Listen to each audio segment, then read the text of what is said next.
ಕೊಡಗು ಜಿಲ್ಲೆಯಲ್ಲಿ ಮಳೆಯೊಂದಿಗೆ ರಭಸವಾಗಿ ಗಾಳಿ ಕೂಡ ಬೀಸ್ತಾ ಇದ್ದು, ಭಾರೀ ಗಾಳಿಗೆ ಮನೆ ಮರಗಳು ಧರಾಶಾಹಿಯಾಗಿದ್ದು ಅಪಾಯ ಉಂಟು ಮಾಡ್ತಾ ಇದೆ.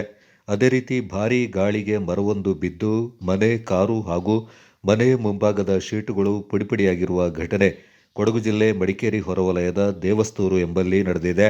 ದೇವಸ್ತೂರು ಗ್ರಾಮದ ಕುಕ್ಕೇರ ಚಿಮ್ಮ ಎಂಬುವರ ಮನೆ ಮೇಲೆ ಮನೆಯ ಪಕ್ಕದಲ್ಲಿದ್ದ ಒಣಗಿದ ಗೋಳಿ ಮರ ಬಿದ್ದ ಪರಿಣಾಮ ಮನೆಯ ಮುಂಭಾಗದಲ್ಲಿ ನಿಲ್ಲಿಸಿದ್ದ ಕಾರು ಜಖಂಗೊಂಡಿದ್ರೆ, ಶೀಟ್ಗಳು ಸಂಪೂರ್ಣವಾಗಿ ಪುಡಿಪುಡಿಯಾಗಿವೆ.